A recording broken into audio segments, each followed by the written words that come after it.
Hello everyone and welcome back to This Week in Agribusiness.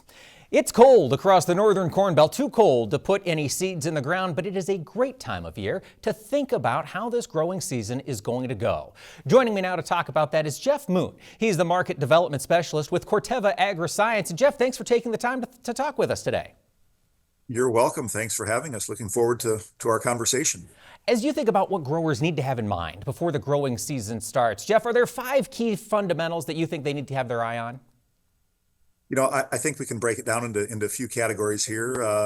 First off, you might want to think about the soil and knowing what you're dealing with. So if you haven't taken a soil test yet, maybe you didn't get that done last fall, certainly this spring when the ground is thawed out, depending upon where you live, get out there and get a soil test done so you know what your different nutrient levels are in the soil. So that'll help you dial in that plan a little bit better when it comes to your fertilizer applications and knowing what your pH levels are and organic matter. All that is important. And so if you don't have that baseline, that's a really good place to start. Absolutely. And I would imagine that funnels very nicely into, as you mentioned, that nutrient management component.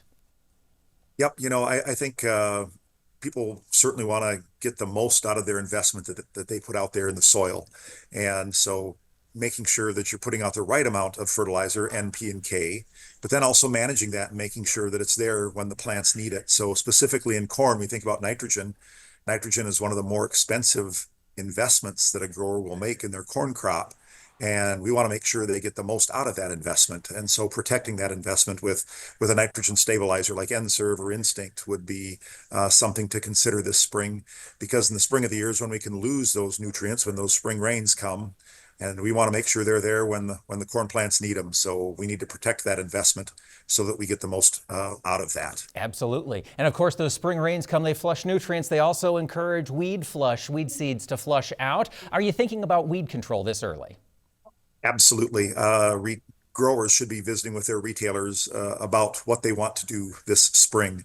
Let that retailer know whether it's grower applied or custom applied.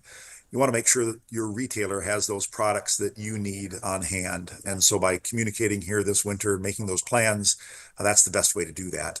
And then you can also visit with that retailer about, if there's something new that you should be looking at, either in corn. A lot of the companies out there bring some new things to the market every year. We've got a couple of new products this year in Versa that can be used in soybeans. We've got a new pre-emerge herbicide called Kyber Pro. In corn, we've got one called Resicor Rev. So there's always new advancements, new innovation coming, and growers should hear about that and find out if that's a good fit for their farms. And then I imagine they need to start making plans to get into the field and scout how are these products working for them. Absolutely.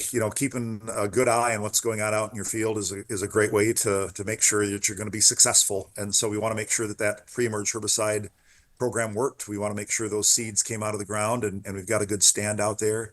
But now we're looking for what weeds might be there for that post application. It might be something where we take a look at what diseases might be developing based upon the conditions that we're facing, or if there happens to be an insect problem. So all those things need to be considered when growers go out and do that scouting. Absolutely. And so I imagine when growers are preparing for their growing season, they're thinking through these things. You probably shouldn't write these lists down in concrete, should you? No, that's not a good idea. It's always good to have a plan B. We can always see a supply situation pop up where maybe you were planning on using a particular herbicide or an insecticide and all of a sudden it's not available. Or maybe you were going to put corn on some ground and the weather changed, you weren't able to get that done, and now you got to pivot and go over to beans.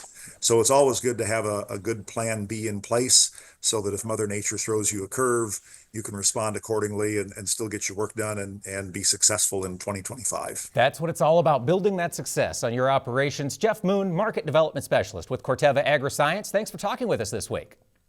You're welcome. Hope everyone has a great 2025.